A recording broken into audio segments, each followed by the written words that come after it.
Yeah, I think the quote Rek'Sai from last game, is a girl. gotta clarify that. If I say it wrong, I am wrong. Because Rek'Sai is a girl, and she is banned. So Is banned. Yep. Good. Another girl getting banned, Sivir. Easy one to recognize.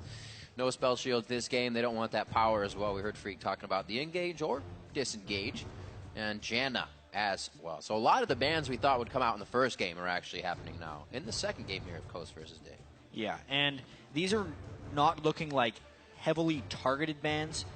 So we may get a little bit more individual player expression coming out here. Also, by the way, we did mention the coach standing behind Coast is Michael Slan. He is the temporary coach. Elements, the player, not the team, formerly of, he actually had coached Coast in a previous season. Yeah. Used to play on COG and Curse Gaming dating all the way back. Will be their full-time coach when he is here. That's happening a lot. Teams, names, teams. Things are getting confusing. Yeah. We got Nar picked up first. He's been banned a lot in other regions. He's going to find his way into the second game here at the NALCS, and a champion that a lot of people thought Meteos should have grabbed last game. Jarvan could be locked in here for Dignitas as they wait for the first pick rotation of their 1-2. I mean, I was very surprised when Elise was picked over Jarvan last game. I think that was something the guys on the desk picked on as well, is if you can combo Jarvan with Gnar, it is usually a deadly combination.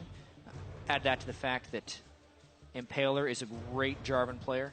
It's a smart thing to pick for Dignitas to use, as well as to deny Coast the synergy and comfort. As Lee Sin still, we heard a little bit about that on the desk, as Jarvan and Corki are locked in there for Crumbs and Core JJ.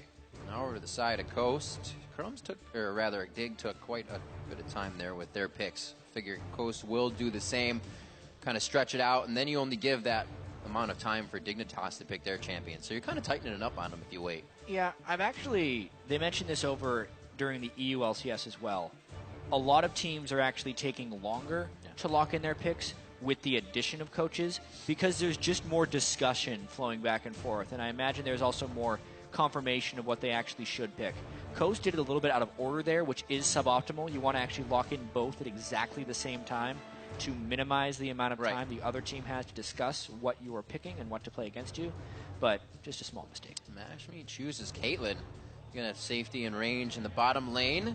We did see a few blitz cranks from Nif over on Elements from the EU LCS. Shifter's Ahri has been taken away. We heard about the analyst desk being pretty adamant about that. Being a champion he can control the lane with, but so can Jez's now. We'll have to see what they decide to go. Another thing that brought up a point to talk about was that Annie being played in the bottom lane. We saw Yellowstar doing big things, and Kiwi Kid, that just fits right into his pocket once again.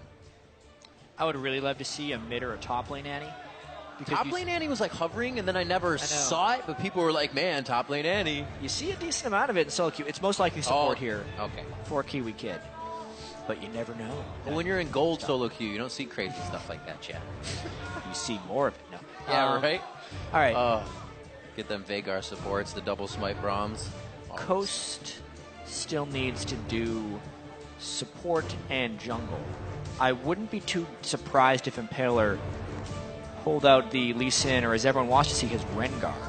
But his Lee Sin during the expansion tournament was really good. Lee Sin Thresh? Really felt like he carried a lot of games. That would be the pack of utility that they need, really. That could be good. You have a lot of escape for somebody to go. Rengo! Whoa, neither of the options I just put out there. Rengar and Leona. Freak said it a little bit. I believe that, it was his Rengar. Impaler's pretty good on it, but we haven't seen NA Rengars have too good of a time over here at NA. Good thing he's a European Rengar. So good. Problem solved. There's usually a way around it. I like the Leona pick as well, just against Annie. Level 6, all-inning in reverse, basically. Leona. Yeah. The extra armor and magic resist that Leona has versus the lockdown when Annie does wander in to try and stun you is awesome. At least one person's going to survive a level 6 explosion, right? Could have the Azir. Out Ahri. Or sorry, Azir. They're an A champion. The A champions indeed, all over the map. Annie, Azir, Ahri. Can it be locked down? He's going to wait it out, but it looks like he will lock this one in. The team will have some good control over the team fights, especially disengage. once they need to use that Conqueror's Divide. So they do lock it in. Pretty cool compositions coming out of both teams here. See, the Coast kind of puts together that composition. Hopefully Impaler can get going so they can utilize all the power they have. And I think it'll be very critical that Mash and Sheep do well for Coast in this lineup. Caitlyn, you need to pick it for the strong laning phase, but if it does get there, that type of safety is very required, because with an Annie stun, a Rally, a Jarvan, the pile-on potential that Dignitas has is really high. And additionally, if Coast does want to dive in, it's pretty hard to dive in on the Zir in the right ways if Shifter starts getting ahead. So a lot of this will fall on the shoulders of Mash's Caitlyn. Yeah, another good pickup with that Jarvan as well to stop them from synergizing the Narvin, as Zyrian said, so you can't get any free walls out in the middle of nowhere. Yeah, I'm glad they picked the Jarvan away. Crumbs' Jarvan, he has had some pretty poor showings as of late. The end of last year was weak. He started the season looking like the best jungler in North America back in the 2014 summer split. Their time at IM Cologne, he looked kind of like he did late summer, which is not that good. Right. So now's the time, better time than any, to bounce back. Well, now that we've had a look at the team comps, head over to Twitter and lock in your predictions from this match. Tweet hashtag CST win or hashtag DIG win to @LOL Esports. We'll be tallying your votes later as well. Something we've noticed from Dignitas from season to season is they're kind of like beginning of the season, mid-season. And then they really happens. Fall downhill. They do great at the start of seasons when expectations are lowest. And honestly, with the way they performed at IM Cologne, the Dignitas fans are cautiously, very cautiously optimistic right now. Being a Dignitas fan, indeed. We'll see what they can do to start off the beginning of the game. Heard on the analyst desk mentioned Fnatic's Reignover played some Rengar, and he actually was doing some pre-6 work. Not something you see a lot of the time. We'll see if Impaler can get some of that aggression down. As we know, a Jarvan can easily go from lane to lane, just popping people's flashes. Lawn darts. Found him. Well, I guess Dignitas wins that. They did the first bit of damage. Ooh. Swag dance. In the vision of Crom. Line of scrimmage on this one. We still have a little bit of time for teams to move around here. They can still get together, but it looks like a lot of safety from both Dig and Coast as we start this game off. Everybody making use of their emotes as they christen the stage here with their first play. Well, it is just very defensive openings. Both junglers having vision of each other, mutually assured knowledge of each other, basically, for where they're going to start. If Crumbs is over on that side of the map, he's going to have to make a pretty quick run if he wanted to go over to Gromp. So it does look like Kiwi Kid and Core JJ will be starting Gromp. I want to track how this happens in the bot lane, because when the season patch first released and small jungle camp spawns got moved back to 155, everyone was doing it. All the pro teams were saying you have to do Gromp or Krugs because otherwise you're just losing the lane straight up. Then a few tweaks were made. It became a little bit more difficult to do this. As you can see, Kiwi Kid's actually going to take a lot of damage here, so he's got to burn a couple biscuits in order to get up to full health. And it's taking them a little bit of time. I think they may end up missing a minion or two. And we'll end up seeing... Oh, yeah. See, that's 2 one minions minion already down. Whereas Mash is going to have the lane shoving already. I want to see if this gives them an edge or if it's actually a bad idea. I mean, they're against a Caitlyn. They're kind of zoned away already. That definitely wouldn't have given them any advantage in the lane there. And coming to the lane so late, Mash and Sheep know their level 2 strong hit could be coming in. So it's a little told, but that's up to Dignitas to get themselves in the right They're so spot. slow to push that they're not even hitting level 2 first. You can't.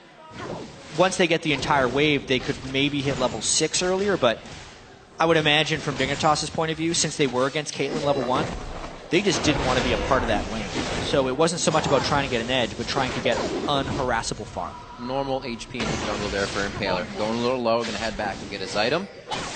Back to crushing that down. Great gap close there by Gamsu, but I don't know if he's going to get out without taking a bit there. That wasn't what he wanted. He thought Chris might have backed off a little bit more from the aggression, but Chris turns immediately, getting ready to gnaw out, and he'll use that safety to ward. Well, Chris started lane with the Crystalline Flask, so he was actually trying to take a slightly unfavorable trade just so he could out-sustain Chris.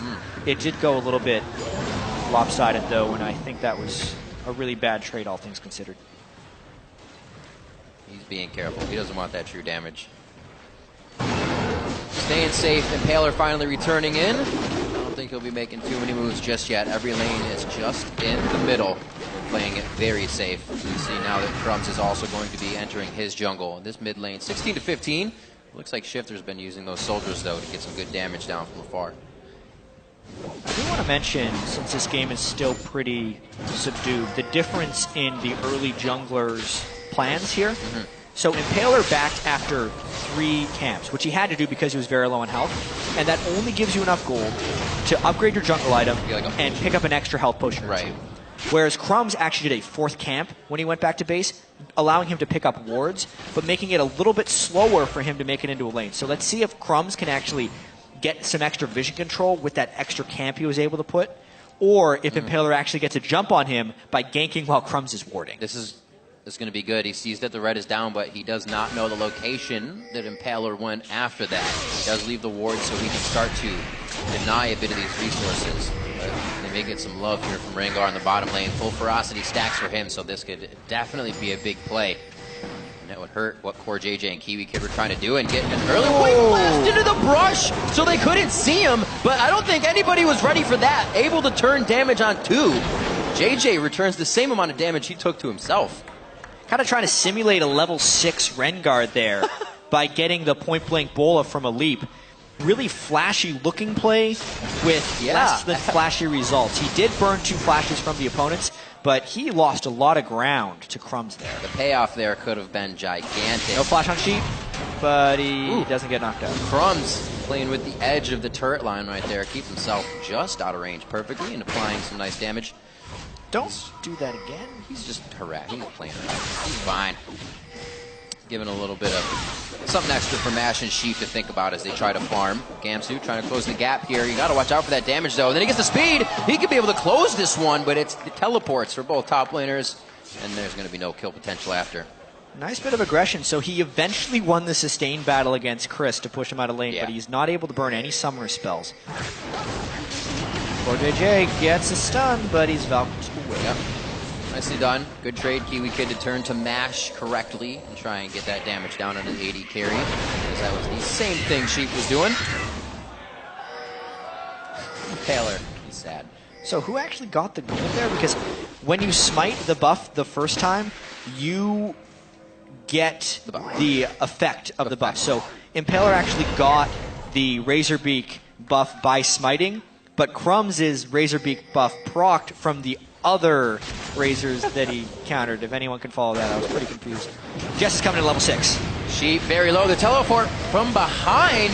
This is going to be big. Gamsu in onto Sheep. The sun is out. Genesis is there too at just the right time. Chris comes in, far from being Mega Gnar, but he will be able to put down some damage. The slow from Boomerang, he gets the catch. We'll be able to apply again shortly, but they disengage right away. The teleports one after the other. Everybody working spot on right now, both teams, to stop that. Jess is the first mid laner to try and roam in this matchup, meaning Shifter will push that lane relentlessly. Azir's not the type of laner who tries to wander around. He's out of tools here.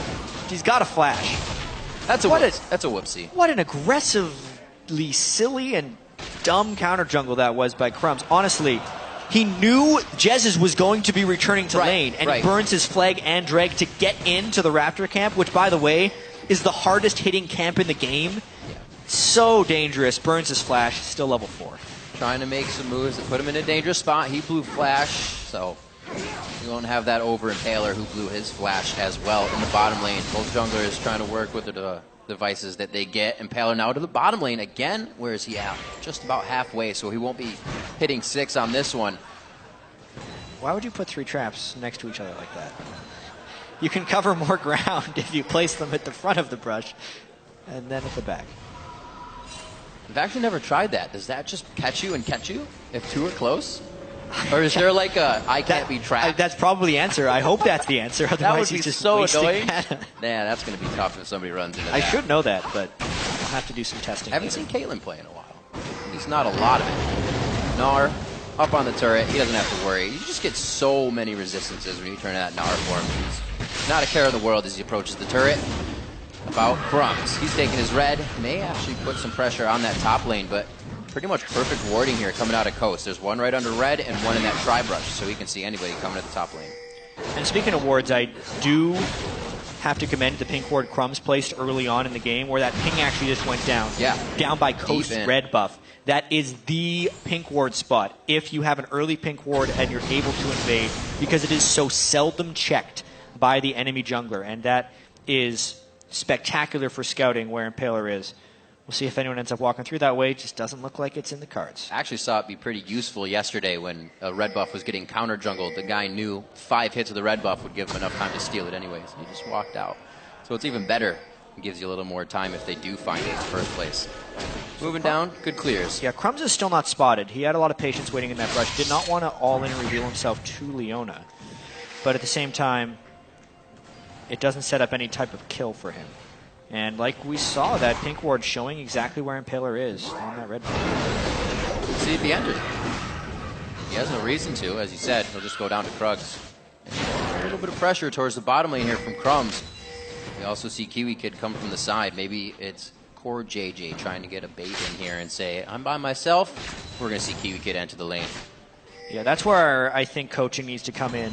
Every time you do red buff and you go down to double golems, you should just take the extra 1 second, check that brush. That's a good point. Because it can save you so much for such a small investment. Now they know that Rengar is probably there. They're trying to bait a level 6 gank. They saw Rengar was low and Crumbs is down here waiting. But Impaler's actually so low that he decides to recall, and Crumbs ends up wasting a bit of time. Maybe they can get something if Sheep goes aggressive. Yeah, I think Sheep knows, because Core JJ would be trying to shoot him. He suspected it. Yeah. There wasn't enough aggression just for walking out there. So plays back and forth just with some ward games. Blade Surge onto Chris once again. He already used his Transcendent Blade, so we won't be able to get any more damage out of that. Chris isn't having a good time here. Usually you see Gnar able to stay safe, able to just use his Boomerang to farm, but Gamsu not letting that happen. You can see Gamsu's actually putting more points into his W on Aurelia as well. Huh. Wicked really popularized the max E Aurelia against Ryze in that matchup, but against tankier targets, I think he wants the true damage and the higher sustain, which is working pretty well for him, even though the CS is pretty close in that match. The one thing that counters a poop load of health, right? Able to cut through it. Oh dear, that's going to be the charm coming in. Conqueror's Divide isn't going to stop too much on that. Can he yo-yo one more orb of deception? It's the Foxfire to come out and get the kill for him. Impaler gets it, they go for mash. Oh, we found Tibbers in the bottom lane. One rocket misses. That's going to be Sheep going in. You got to be careful, Sheep. Mash, not enough HP to join you on this one. Kiwi Kid forced out with an ace in the hole. And they stop what could have been a bad situation in the bottom lane, the side of Coast. Dignitas is just not quite in sync. They spent so long down there with Crumbs in a battle in the top lane. Can he get him? Mega Gnar, he's going to Gnar! No way! That's why you don't fight Mega Gnar. So much power coming out of that ultimate. Or just the change, I should say. Gamsu thought he'd be able to burst him down before Mega Gnar, but he wasn't. Luckily, they both walk away with their lives. Gamsu down teleport. I want to talk about the problems Dig is having in the bottom lane, though. Crumbs waited so long in that bottom lane rush, and then as soon as he leaves, they do flash ultimate from Tibbers and nearly burst out Don't Mash Me. If they just would have gone for it, they would have had the kill, and it would be a 1-1 game right now. Teleport comes in, though, as they're trying to secure this dragon.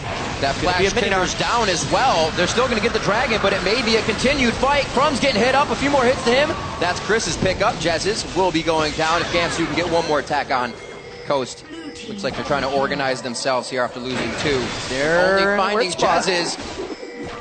Doesn't Shifting Sand. Shifter doesn't need to get himself into place just yet. They're still going. Chris puts himself in the middle of the fight with half Narbar, and it looks like they're actually going to be able to pick up Gamsu on this one. Soldier's coming up big for Shifter as he's trying to keep himself in range, and what an elongated fight there. They actually went back in with members down. Yeah, Dignitas tried to contest during a 3v4 and got a little bit flanked. They did pick up a kill for Shifter. Azir does scale remarkably well with damage in the right time. Again. Yeah, we absolutely just have to see that. Crumbs already low from the Dragon. That is the disadvantage of starting the Dragon. Since it's straight up a 5v5, they are kind of expected to lose that fight unless they're taking Dragon off the back of some real advantage. Not just, I don't think Coast is going to be there in time. And Coast was there in time, so they end up being able to win the ensuing fight. Hopping off the crab, Chris is, to get real close there. Shifter obviously can't zone quite well enough. And that is a lot of damage down onto Chris's Gnar. Shifter and Jez's both having a pretty equal game for the AP carries, and both putting on a bit of pressure on either side as well as they get themselves built up here. We see the Morellonomicon finished up for Shifter. Help keep Impaler down as well once he gets that health low enough. That was a very strange Rengar ultimate as they clear a pink ward in the river. But nonetheless, they get the pink ward. It's a tricky crab. Oh, they still haven't gotten that pink ward in their own jungle, though. One of these days. It'll be there for a long time. It's one of those wards that have a timer on it. We'll just figure it out. It looks like they're safe enough as well here to come in and clear more out. That deep ward gives them so much to play with. So many options. They are not even worried to do most of this. Checking that. Says that Impaler has been here shortly or recently. And now they will see him towards the top lane. Actually, he gets out of the way of that minion. So no vision there for them. Crumb's still trying to deny. Impaler's not finding anything, though. He's walking around the map, finding nothing. Just his camps. Sheep and Mash just have this sense of where Crumbs is right now. Oh my god, if they get this. No way! They just walk in like it's their jungle. They're going to pay for it. Usually you do, and you just nonchalantly step back. Crumbs trying to take it out. Kiwi Kid and them focusing on it. Probably should have moved a little bit faster knowing that Crumbs was so deep in the jungle. But yeah. It works. They get a kill on each side.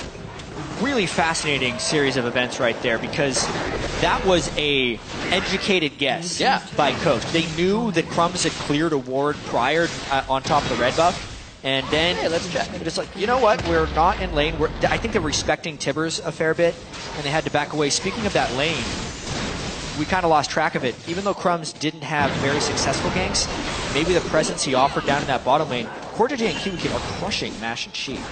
That's true. 130 to 98. No real help to the early Gromp, but they were able to pull out of that with an aggressive lane. Flash and Tibbers. Well, Tibbers isn't up, but Flash is, so we'll be waiting on that engage probably from Dignitas. Remember Kiwi Kid back in the day says, yeah, I have Flash, I'm going in. It's pretty much how he activates things. Or, I don't have Flash, I'm going in. No, I don't, but it's okay still. Dignitas' mentality on that, it's sometimes what makes the plays work. They just go headstrong into it, and if everybody follows, you get those results.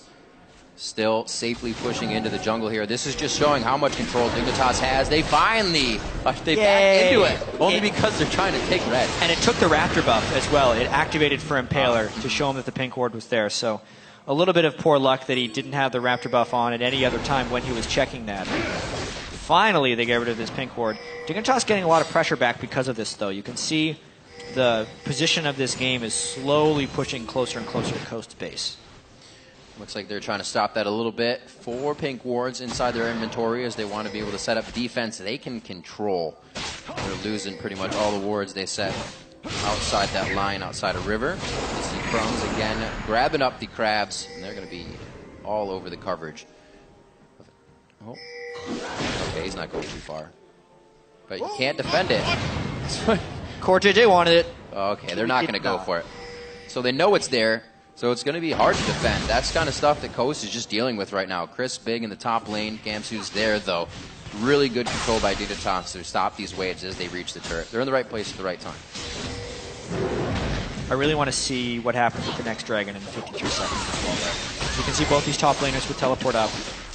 Chris still taking a lot of damage from Gamsu despite being so tanky. And then returns it in typical Gnar fashion. But yeah, I want to see if Dignitas tunnels hard on the second dragon, or if they can get the right type of position. You can see the pink wards around the Dragon Pit are slightly in Coast's favor. But if we get level 11 Mega Gnar with those items actually making it into the middle of that fight, I think it would be death for Dignitas.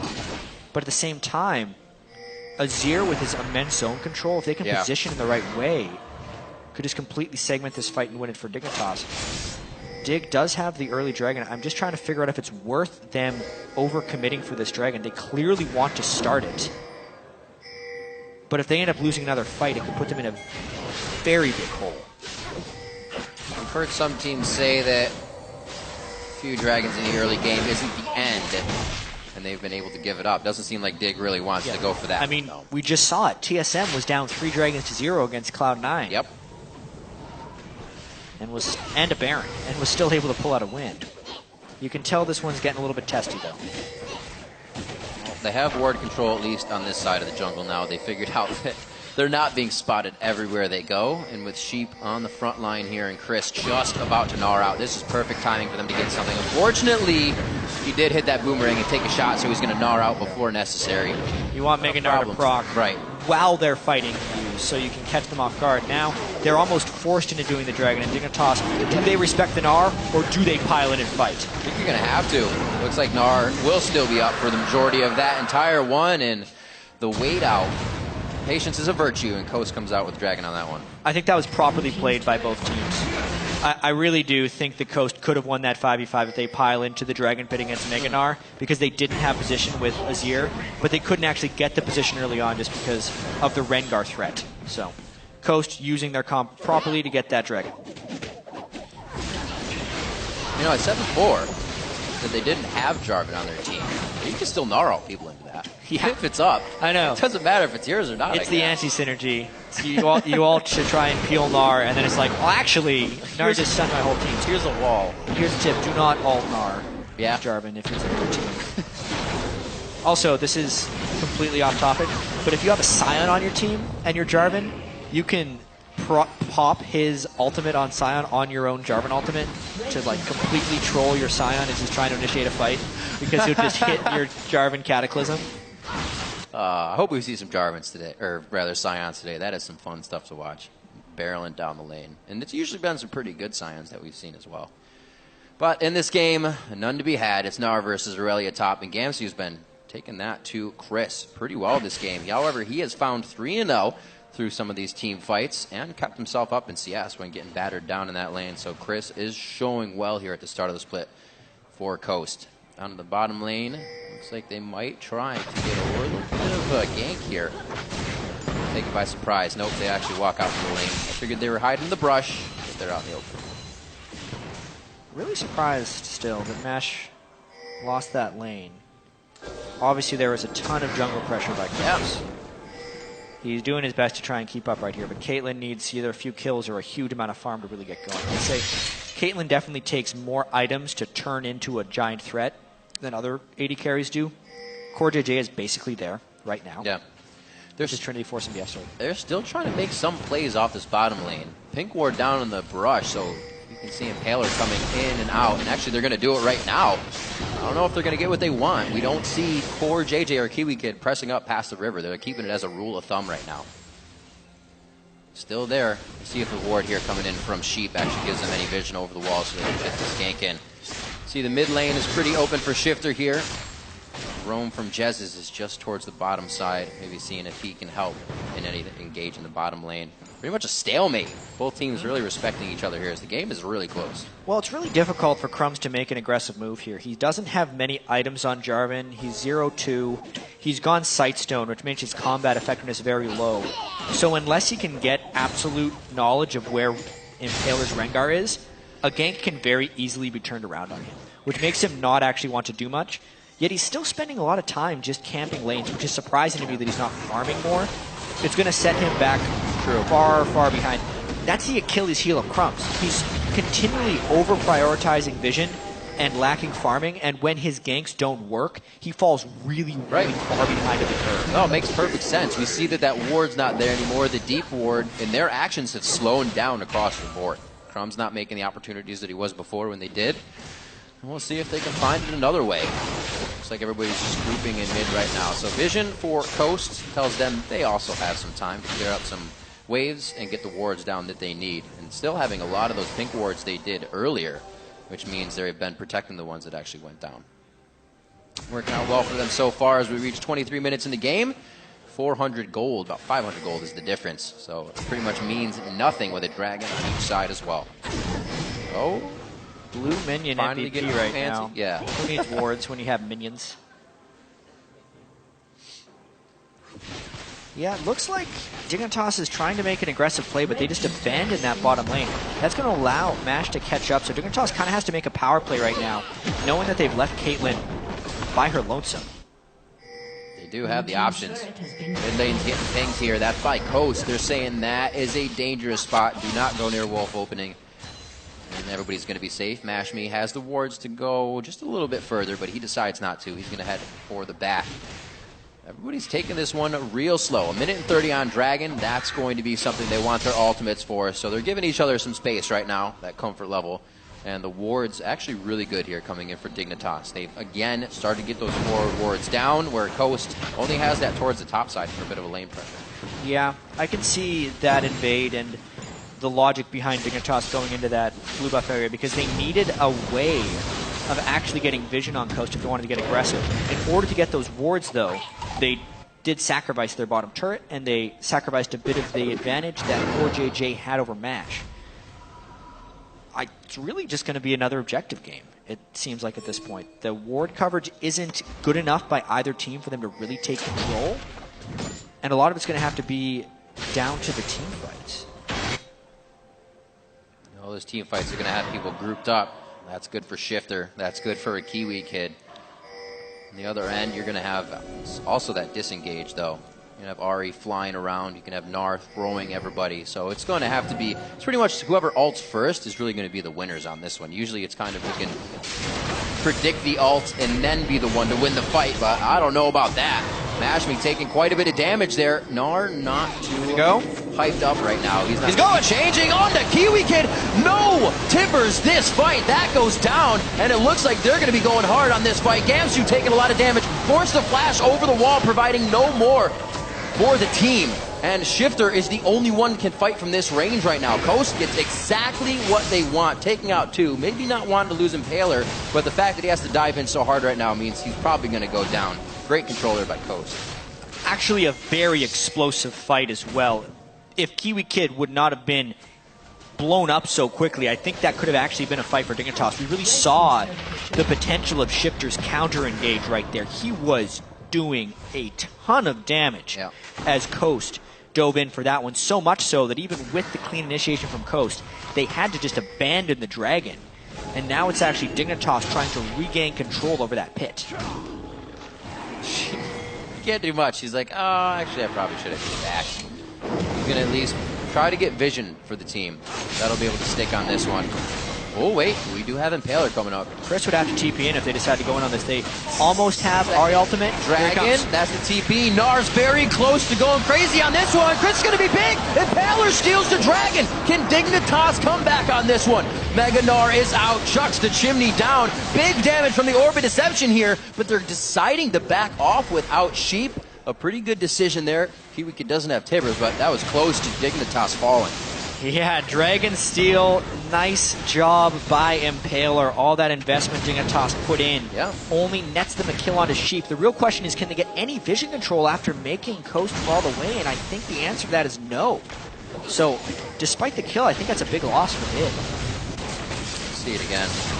Yeah, he just walked up and smited it. That's the old classic Dragon Steal there. Walk up and use your button. Is that how it is? Yeah, it's just smite. Make sure you have it on the right key. Just press F. Press it. Sometimes when you have the chilling smite, you're too used to using it for the fights. Obviously with the Rangers Trailblazer. That happens quite a bit. Or the fact that you just want to smite everything in the jungle for the buff, and then you're like, oh yeah, that Dragon helps. Not something that Impaler is finding he's having trouble with right now. A great second Dragon Steal. 3 in the game, 2-1 so far, and that only means Coast is getting that much more powerful. Feeling the need to push up here. Looks like we're going to have Chris back to the top lane. He doesn't have teleport though, so he's going to be up there for the long haul. This is a push that they're going to use. Put a little bit of pressure in the mid lane as well with the rest of the members. And also, as far as being able to make things happen, Dignitas have been the ones that have been battling this vision control game with the double Sightstone for quite a while. And finally, Coast has a bit more to fight back with. They have the DFG now onto Jez's. We talked in the pregame about both these mid laners being a passive style, and we saw it in their item choices. Jez's started with an Athene's Unholy Grail and then went to the DFG, whereas in the game prior, Bjergsen just went straight for the DFG and started making plays. Now, with the Deathfire Grasp, Jez's will have a bit more of an opportunity to make plays, especially if Rengar can get a catch. Will they go? Oh, exclamation! Nice divide there coming out. They still take him down. There's way too much front-end burst. Jez's will be picking that one up for himself. And Sun Disc goes down for a little bit of control, but it's only a turret to be taken down here, most likely by Coast. They're not really that deterred by it. Yeah, Crumb's continually... Great picks. He's now at threat for getting picked off, which really sucks. He has this Sightstone here, and he needs to be able to get map control with it. And normally it's great to have Sightstone on the jungler because it's harder to initiate on a tank than it is a support. But now that he is a very squishy tank, he's trying his best to take it up. He can't get it. Ow. I don't know about this two-man Baron. Oh, there he is.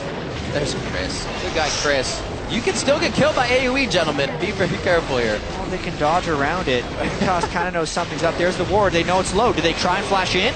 They don't have flash. No. What a Baron sneak by Coast. Could this be a fight that they take, though? Very, very low on this one. They find Jez's. This could be Baron going down. Actually, Gamsu's going to hit it. Transcendent Blades, and he will get a bit of damage. Nicely slowed by the Boomerang, and they are going for the fight.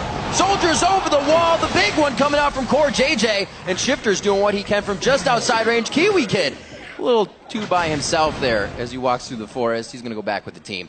And they come out nicely on that, picking up a few, but Coast will still have some minions to Baron up with those buffs as they lose turrets for their Baron attempt. Yeah, but that is not a good Baron when you look at the results afterwards. There's a few minions in this mid lane for Dignitas trying to get this down. Coast will be coming out with 3 people, but that's not enough to fight 5. No home guards on either of the people rezzing right now, so they're not going to be instantly into the fight. Still too much pressure for them to do anything. Impaler in as soon as he is up. He's going to try to dive out of this one. Gamsu with a blade surge and then a flash right over the elbow of the wall. Gets himself the safety to pick one more up before they exit. And it looks like Coast is left to kind of clean up the pieces here. Yeah, they got Baron, but Dignitas is showing that that was a mistake for them. It's turned into a tremendously close game. And it's not going to be letting up anytime soon, especially with Coast's willingness to dive through the Azir. Oh, yeah. Mash is getting a little bit more and more gold, too. If he can get Last Whisper, he'll become a real big threat. Do this again. Oh! Yeah. Little base gates coming into play. Basic, also right there, he thought he was walling off the Rengar as he jumped in, but because of the base gate, he was able to get the flank with Rengar. Quick adaptation to how to use those guys on Rengar. Shifter guessed wrong with his Emperor's Divide. Oh. And it ended up costing somebody else's life. Thanks, man. Oh, yes, Zanya's, though. Should be pretty good. And we'll see the mid getting cleared up here. It takes a little bit longer for these Baron minions to be cleared, but they got it. Exactly. The nice thing about Baron buff is only one person has to have it in order to get the minions to the same power. Nice. So if Coast can actually get a fight of some kind and get a few kills, those Baron minions could push clean through Dignitas. But with the safe ward clearing of Shifter's Azir right there, it's going to be pretty hard. I think it was in the LPL, they were doing Baron, like Banner and Command stuff. It was IG. That was really funny. Meaning basically only the AD carry can kill it? It was great. Yeah, it could be a strategy here. If you get an empowered Baron minion, it attacks from outside the turret range. But if you Banner of Command it, it's immune to magic damage. So you literally have to stand there and whack it for it to die. And it forces the team into a really uncomfortable situation. It did as well. They were pretty much just crushing down turrets. Not something we'll see here, however. As teams, as we look around those core items. Yeah, no Banner of Command coming out. No. We got Infinity Edge. Last Whisper. Oh, no! Phantom Dancer as well. That means big damage coming out from Caitlyn. We're going to have everybody ready for this fight. A few shots left and right. Not even going to need Mash's damage for that one. And Coast showing that they have control of the map. When you know that another guy can go hang out and push mid while you're getting Dragon, it feels pretty good for the team. And they're going to go ahead and take control. Even though Dignitas wanted to control that Dragon to prevent the move speed buff from going on to Coast, they had no business walking in that space. They did not have vision control. They were not grouped up together. And they know that Charm plus Rengar equals death. And they did it anyway. What? Oh! Coast. Chris couldn't get it. Almost. That would have been pretty cool. I actually have not seen a Gnar smack a Jarvan out of his flag and drag. Probably be interesting. Back down to safety. Gonna go ahead and back right out in the open. They are good to go. Looking around again at those lanes. We talked a little bit about Shifter being behind in CS. He actually did well going into this game. Kept it even with Jez's. Both of them stayed safe. But you're Azir. You can farm from 90 million miles away. So that kind of goes into it as well. But he's the one that's trying to provide that damage. And the separation of these fights. Like we said before, they're just getting charmed right through that divide. They got to find a different way. Right now, that's to take control of all the resources and the vision in the map. They can get a good pick, and maybe a Caitlyn. Everybody else is really jumping away from the fight or peeling, and they'll be good off. It's still a really close game. Yeah. Even though Coast have been the ones picking most of the fights here, if Kiwi Kid can get a good Tibbers down onto Mash, who's yet to build a defensive item, it could be the end of the fight for him there. Or even if they can just lock down Jez's. One stun, burst down Ahri before he can start dashing away would be enough. But continually, Coast are the ones finding the fights, whether it be Jez's or Impaler that are starting with Rengar or Charm, and they're piling on spectacularly. Again, Dignitas is split up a little bit, but this time at least they're close enough to their turrets not to get caught by Impaler. Look at the option they wanted to create there as well. They didn't see really anybody else on the map towards Wolves, maybe one ward over to the red side there, but they were ready to go in with 3 and take out Gamsu immediately. They want to make plays, and they want to make it happen now. Towards the top lane, oh, Gamsu, you are in a scary spot. Nobody actually goes around the backside of the turret. They just want that. They're going to play it safe. It's a turret game now. Yeah. Keep in mind, until next patch, the spectator turret counter will be inaccurate, so it shows 7 for Coast. That's counting 2 down to 0 turrets. Right. Yeah. It's actually 5 turrets that Coast has killed to the 5 of Dignitas. So the turrets are actually dead even right now. Good old Shurima's legacy. Yeah. Also attack speed on cooldown. It's fun stuff. Shifter on Azir versus Jez is on your screen right here. Both level 16, providing the maximum amount of power from those ultimates now within these fights. And we see that Shifter's gone through the defensive power of the Zanyas, but it's all power coming in for Jez as he tries to finish up the Void Staff next. 3 roam squad kind of going around here. It's Caitlyn, Impaler, and Sheep. So they're trying to get a kill on their own. Not finding too much. Dignitas is playing way too safe. They know it can happen. They're out of vision, too. So this is really a very bad spot for Dignitas to be in. The reason they're denied vision is because Crumbs was the guy who was supposed to be giving it to him, but he is too squishy in most cases to get caught out. Now he has some armor, but he would still have no resistance to Jess's flying in. They're hoping that Coast tries to overdive and Dignitas stays together, and that they can get a proper peel from Shifter's Azir and actually win that fight. It's just not happening right now as Baron's about to spawn. Just the fear that the entire team, especially Impaler, is putting in here, like you said, without the vision. It can be a jump at any point in time, and the gap closing quite easy. That flash from Andy, they got him. Huge. That's what they needed on Jez's. That was explosive. Finding Jez's towards the mid lane, now going straight down that with the eyes on the inhibitor. They're going to have 2 minutes on Dragon. After this gets taken, they probably go for that. And they have all the time in the world here to trade for Baron. I mean, you don't trade this because your Nexus will die. No, your Nexus will die. The Baron takes too long to kill. What are they thinking? That's bad news, Bears. I do not know where that call just came from. Gamsu can interrupt these. The game's over. That's unempowered. Transcendent blades through the entire team. That's going to put the nail in the coffin. And after being on their heels for the past 7 minutes, Dignitas is going to take down the Nexus to win their first game of the North American Spring Split.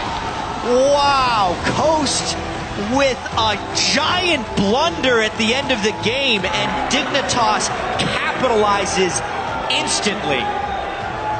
Huge play by Gamsu to stop 4 backs as well. Definitely get a replay on that Kiwi Kid initiation for Jez's. Oh my god. What an incredible play. Dignitas was completely out of options. They were on their back foot. The only thing that could even win them a fight is if they flash and stun Jez's. Did that. They got him out of there. Then they start pushing mid, and Coast forgets that they have a down inhibitor. I get it. That must be it. I get it. We can take Baron fast enough, we'll have a charge recall, and we'll get back in time. Maybe. Not even close. Not even. Because that's the only option, though. Yeah. Because 4 seconds, no. The minion wave was in the right place for Dignitas, for one. That's true. When they were trying to do that push. That was huge. Which is surprising for Coast, maybe, because Coast had so much map control overall. But they get the catch. It's a 4v5. They make the call to try and trade Baron for something in their base, not their actual base. They try to stop the Baron. Gamsu makes the great move. Yep. Has his Aurelia ultimate up. What a perfect champion to interrupt recalls with. My God. One little blade through each of them. They get every single person interrupted, and then they just kill the Nexus. Marks. 37 minutes in.